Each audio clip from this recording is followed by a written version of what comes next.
Question 10 is about tangent lines and velocity. Here we have real world problems and then some interesting problems as well. So refer to the beginning of the problem. This is the situation over here. The position D of the skydiver in meters relative to the ground can be defined by D of t. The function is given here, where t is the time in seconds after the skydiver exited the plane. Now, what is the average velocity of the skydiver between the second and the fifth second of the jump? Now here the time is what? Given, t, right? And they have told second and the fifth jump. Now the average velocity is given by a formula, that is the function of b minus function of a divided by b minus a. This is like the slope formula, y2 minus y1 by x2 minus x1. That's it. Basically you're finding the average. It's similar to this. Now what do you do over here is you need to substitute the t value in this equation. You can either find f of b separately or just put everything in the calculator and solve. See, now first use the bracket. 5000 minus 5 times. What is the t for the b? First is a, b is second. It's 5, fifth second, right? 5 square. Minus again 5000 minus 5 times 2 square divided by 5 minus 2. Just put it in the calculator, you get the answer. Let's look into the next ones as well and then we will come back and solve this. What was the instantaneous velocity of the skydiver at second and at fifth second? Now, what is instantaneous velocity? It's basically instantaneous velocity is the derivative of this. This is the position. D of t means what? Distance or position, right?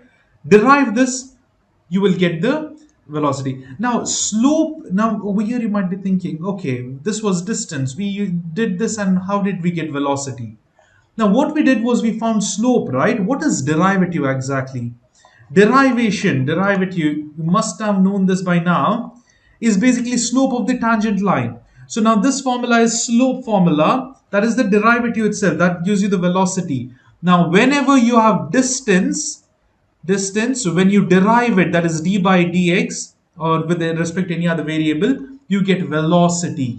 Please remember this. If you derive velocity, you get acceleration. So you need to know this. This is some basic things. So here, you have to just derive this. That will be 5000 minus 10. Sorry, derivation of constant is 0. Only it will be minus 5. 2 times 5 is 10t. This is the thing, minus 10t. But what I will do is I will show you a direct shortcut method and calculator to find this b. And over here, what is the last one? Find the equation of the instantaneous velocity. Okay, equation is basically this one. It is negative 10t. Derive the given equation, you get the the equation. Derivation by power rule. 2 comes down to be minus 10 times t. That's it. No writing plus u or anything. This is derivation. This is the answer for third one. Now let's do it in the calculator for the first and second. I've just typed this as it is. It's 5000 minus 5. Okay, it's over here. 5000 times 5 minus 5 times 5 square. And over here it's 5 into 2 square divided by 5 minus 2. The answer is negative 35. And that's the answer. It's in meters right over here. The unit is of velocity is meter per second. Now, if it was given in feet, you can write feet per second and so on. Now, what about the second one? Here, let me clear it out. I will show you directly in calculator. And from this also, you can find this answer. I'll tell you now. All you need to do is shift and dy by dx. Now, here, let's derive this. 5000 minus 5 times t squared. We write variable x the whole square. Okay. At what instant? At 2. So what is the answer? Minus 20. If you want the instant at 5, just change this at 5. Now, this was the average velocity they want at which 2 and 5. Now, we got the answer from the calculator directly. Instead of the big formula, you can do this. Find these both and take the average. 50 divided by, 50 plus 20 divided by 2. It'll be, I'll just do it. It'll be 70 by 2. It's negative 35. It's 50. Plus of minus 20, average is adding both the values and dividing it by 2. The answer is minus 35 itself. So that's the thing. And last one over here was 10t, minus 10t, because 2 comes down, it'll be minus 10t. That's the answers. Now over here also it's again similar. You can see distance and time is given. A cliff driver's distance d in meters above the surface of the water after t seconds is given.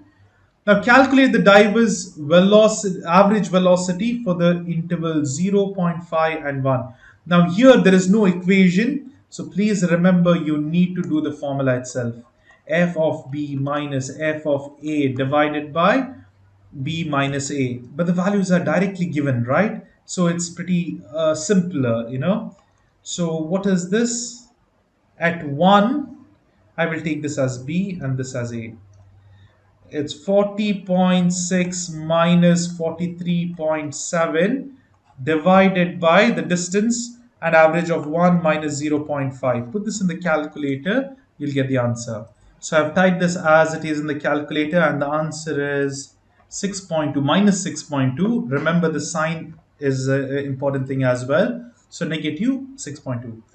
Now use quadratic regression to find. Now this is done by the graphing calculator, where you can easily graph it and get the equation. But you can graph these points with the appropriate scale. At 0.5, what is the value? 43. Then it's going down, down, and it goes down. You can graph this, but you cannot get the exact equation no matter what. So I hope that this question will not come, this particular one.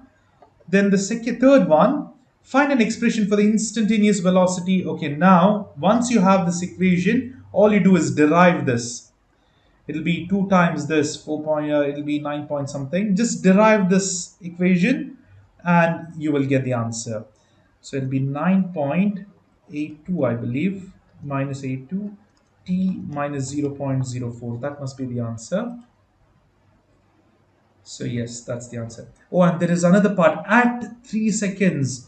Now, what you do is just substitute over here 3 because I already derived it. Otherwise, you can put this in the calculator and derive by shift dy by dx. I'll show it.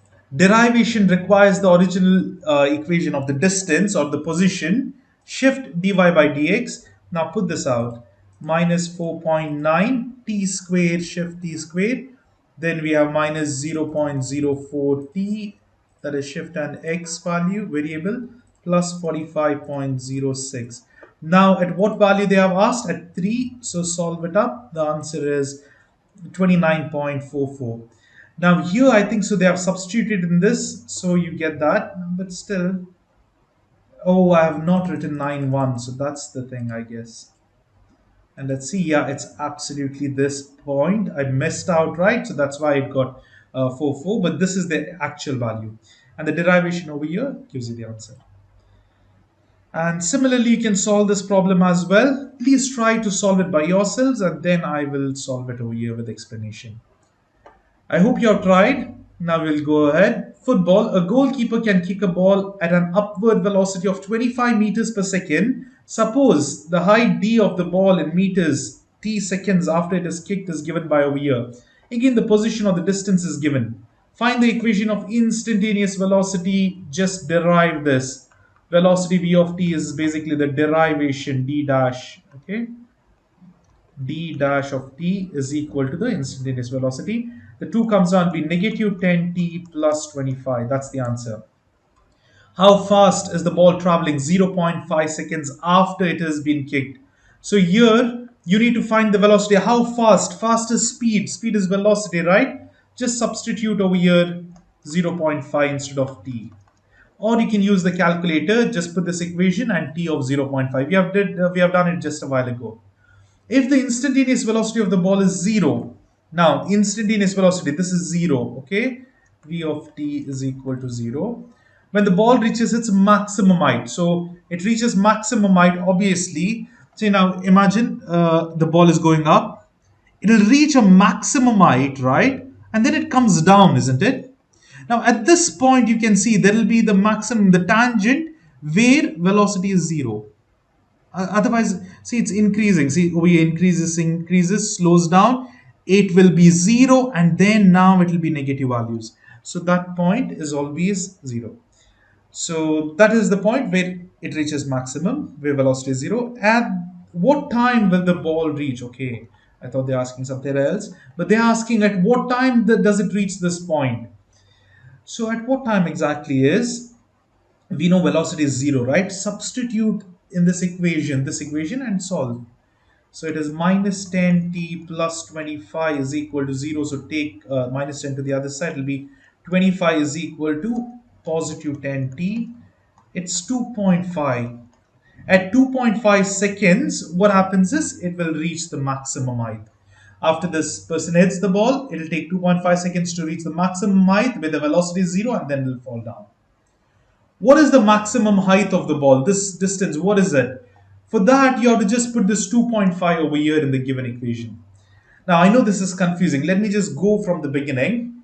The velocity means it's always derivation, okay? Derive. How fast is the ball? Fast, speed, velocity, derived equation. Over here, it's again derived. Now, instantaneous velocity, v of t, derived equation. What is the maximum height? Height is basically static, it's not changing, right? That is the given one, distance. So here, whatever the height you got at whatever the time you got at the maximum height, substitute over here and find the distance. That will be minus 5 times 2.5 squared plus 25 times 2.5 plus 1. This is it. Now that would be all the answers. Let's do it in the calculator. Now the first one was the equation which we have written over here. That's derived. But now what is at this 0.5? So you can use the original equation by pressing shift dy by dx. Type it out. That is minus 5x squared plus 25x. Lastly, we have plus 1. Really, if you don't even write the constant, doesn't matter because it will be 0 itself. At what time? 0.5 we need to find. The answer is 20. Let's see one by one. This was, yes, the correct answer. It's 20 meter per second. What about this? If the instantaneous velocity of the ball is 0 and we found out the time, right? We just equate this by 0 and solve it. This equation. And we found time as 2.5. Now here what you need to do is instead of this t, see, let's write that equation. T squared plus 25 distance equation plus 1. Calculate at what 2.5? The time is 2.5. What is the answer? It's 32.5. Here we got 2.5 seconds. The final answer is 32.5 meter. That's the maximum height the ball can go. And now there is some more interesting problems. So this one over here, finding the equation. Okay, this one is a tricky one, okay? But there are simple steps. If you understand that, then you can easily solve them. Find an equation for a line that is tangent to the graph of the function. Tangent to this. This tangent we need to solve. Imagine this is a parabola, it's something like this. A tangent. Now the problem is tangent means it touches only one point. Tangents can be infinite, right? Everywhere there is tangent. Which tangent? I have no idea now. And perpendicular to the given line. It's perpendicular to this line. Okay, this now helps us a lot because we know this line is going where? Exactly over here like this. And now this perpendicular somewhere over here. But I don't know the exact point. Then using graphing calculator, okay, I don't think so this might be asked, but you can graph them even without the graphing calculator by mode and 7. If you press mode and 7 in scientific calculator, you get all the points and you can graph it up easily. So now let's find the equation of the tangent line. This is not so simple because we know there's a parabola opening upwards. There is a line over here like this. This tangent line must be perpendicular to this line, this linear line, and to this function it must be tangent. So it's a bit tricky. Okay, so now what we will do? So what is the relationship between this function and its tangent line? Do we have any relationship? If I have a function f of x, how can I find its tangent? The function, and you know what is derivative? Derivative is basically slope of tangent line, right? This is the definition, slope of tangent line. So now if I basically derive this function, what am I going to get? The slope of its tangent line. So let's derive the function. What is the derivation? It will be 2x plus 2.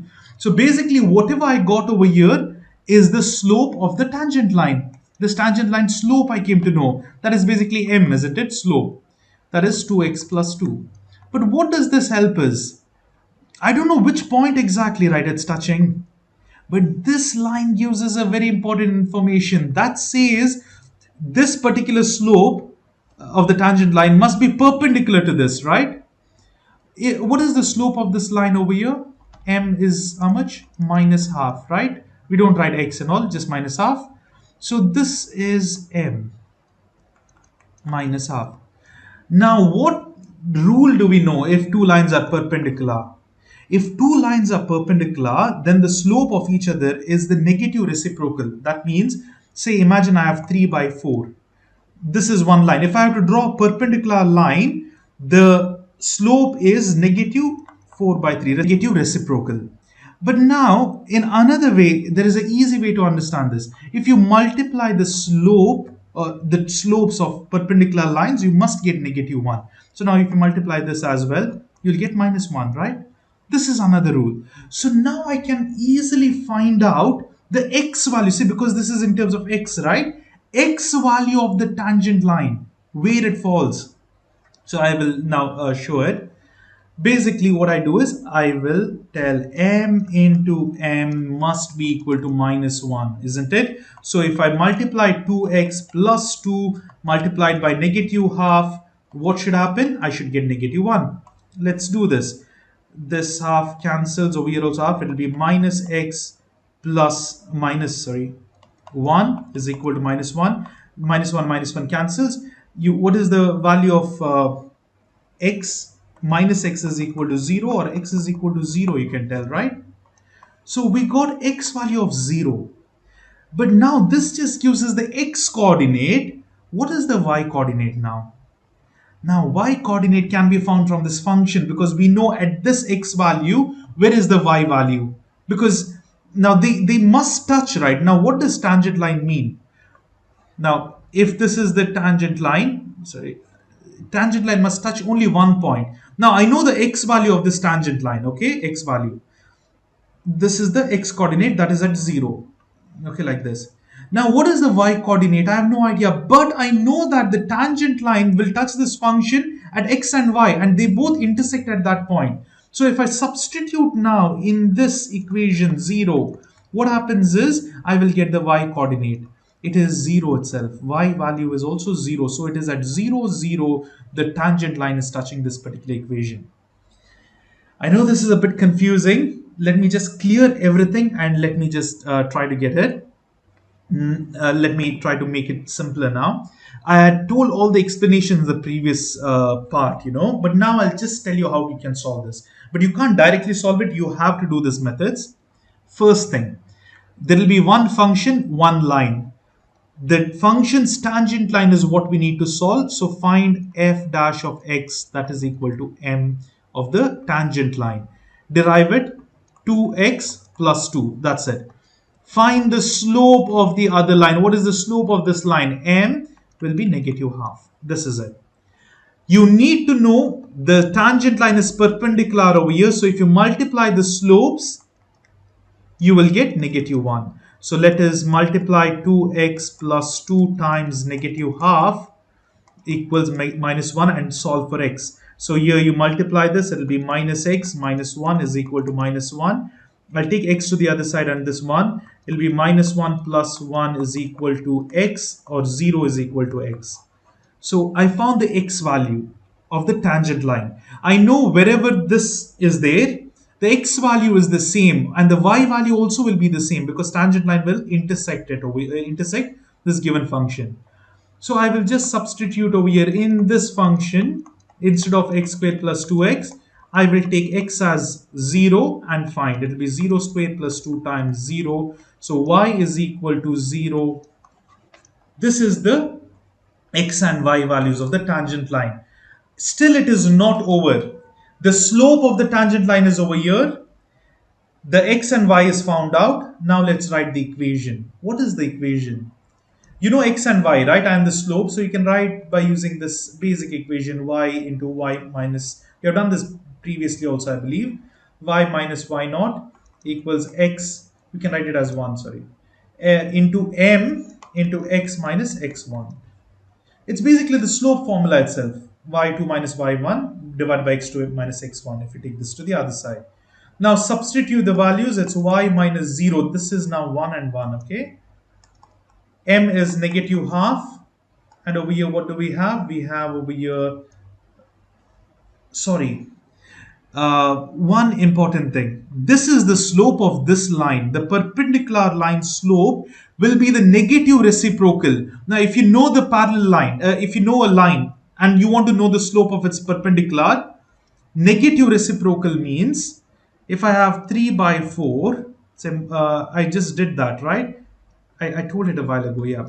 So it'll be 4 by 3. So this is the thing. So now over here, minus half will be positive 2 by 1 or positive 2. So the slope is not negative half. This is the thing. Okay. So you need to do positive 2. And now x minus 0. Now let's substitute. Y is equal to, this is 2x. This must be the equation of the tangent line. So all this just to find the equation of the tangent line. You can see it's y is equal to 2x. And if you graph it up, you will get something like this. But with basic rough sketches, you can get an approximate answer. Now let's try the next one over here. What happens? Same thing, derive this. I will directly write m is equal to minus 8x. And what about this? M is equal to 1/4. Now let me multiply minus 8x times 1/4 is equal to negative 1. So here 2 times it will be minus 2x is equal to negative 1. X is equal to half. Divide by minus half. Minus 2 both the sides. Now you just have to substitute over here g of positive half, sorry, will be minus 4 times half the whole square. So it will be negative 4 times 1 by 4. Okay, now cancel this, you will have negative 1. This much is clear, I believe. So we found this as the y value. Now x value is found out, y value is found out. What's the slope of the tangent line? From this, I can find it's minus 4. So now I will write y minus y naught equals m into x minus x naught. Now here y minus of minus 1 equals m is minus 4 times x minus half. Now let's substitute y plus 1 is equal to, here this is, okay, I'm just getting confused, this is x, okay, not multiplication. It's x minus half, so multiply this minus 4x, minus 4 times minus half will be plus 2. Now let's rearrange and write. It will be y equals minus 4x. This 2 minus 1 will be plus 1. So this is the answer. I hope that is clear.